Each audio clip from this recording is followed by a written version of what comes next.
the main arguments for giant tax cuts for the wealthy under the Trump tax plan and the Republican tax plan was, hey, if we give these massive corporations a massive tax cut, well, then it's likely that they'll create more jobs. And companies like Harley-Davidson were very much in favor of those tax cuts. So what happened? Did Harley-Davidson create new jobs?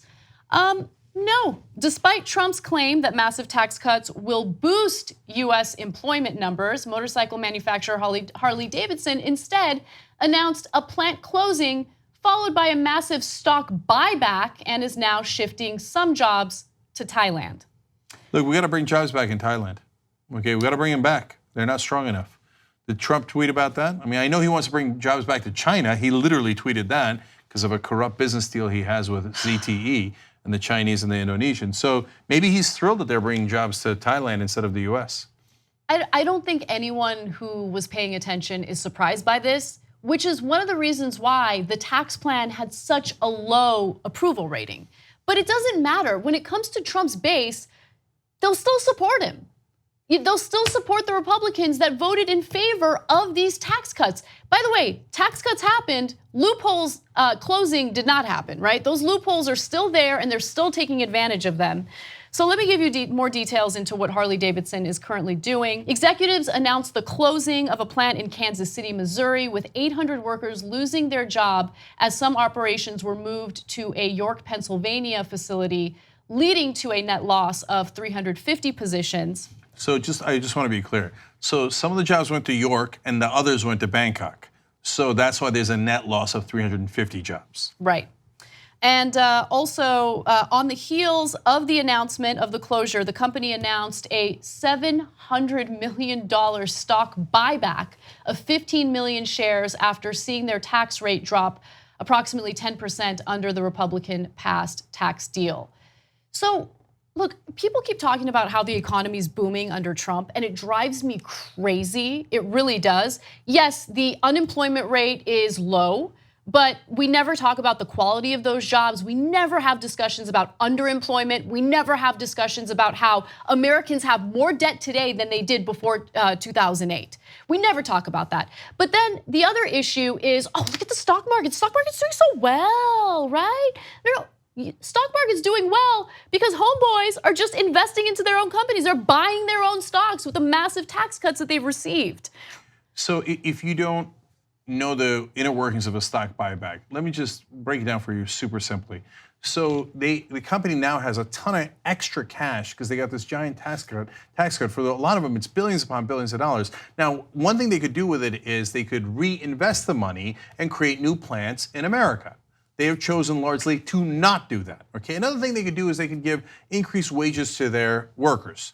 They could even cut prices for you guys. They have chosen largely to not do that. A couple of marketing ploys where, oh, we're giving $1,000 bonuses, not to most of our employees, and a very few number of companies, and actually we're gonna mark those down.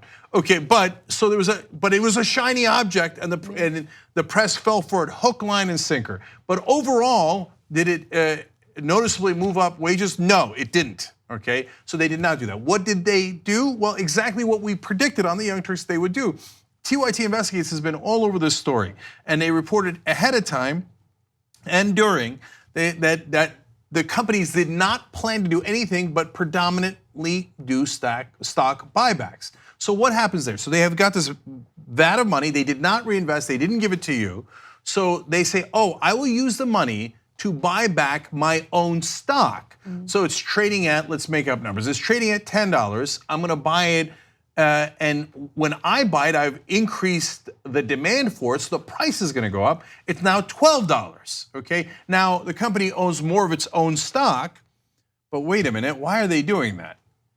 Why shouldn't reinvesting could actually grow your company? Why'd you do that in this financial trick instead? Because the executives own a lot of stock.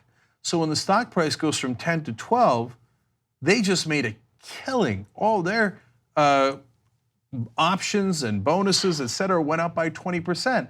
So some of the workers did get the money.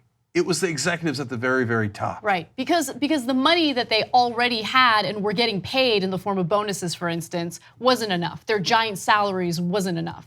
They had to do the stock buybacks. And also, just going back to my point about how the economy, it's all a lie. It's not really doing as well as people think it is, or at least the people who have been tricked into thinking it is.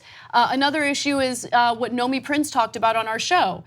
They also do stock buybacks with this cheap money that the Fed keeps printing out for them, right? They're supposed to loan that money to small businesses, but that's not what the banks do. They just buy more of their stock. So it's happening left and right. No one's honest about it. I saw this segment with Stephanie Ruhle where she's talking about, but we got to call it like it is. The economy's doing wonderfully under Trump. Are you not paying attention? Yeah. So, and by the way, one other part of that that's important is that when they do the stock buybacks and the stock market goes up, it's artificial. Yes. It's not going up because they're selling more products or that they even have a higher profit margin. It's only going back up because they're buying more of their own stock. And what happens when you artificially inflate a market? It crashes. So tick, tick, tick, tick, tick, tick, tick, tick. One final note here on Harley-Davidson. This is the company that they most bragged. So this is an American company, this is in America. Yeah, motorcycle. Paul Ryan, Graphic 50 here. Even when they announced it, the tax cuts for the rich said, tax reform can put American manufacturers and American companies like Harley-Davidson on a much better footing to compete in the global economy and keep jobs here in America. Wrong. Well, they just got on a motorcycle and drove those right to Thailand. So gone. Those jobs are gone from Kansas City. But Thailand, congratulations, you're going to get more jobs. And executives, congratulations, you're going to make a lot more money. The rest of us get nothing. 2 easy ways to follow the Young Turks. One is hit the subscribe button down below. Then you're a TYT subscriber. And second is ring the bell. And when you do that on YouTube, you're notified of our videos.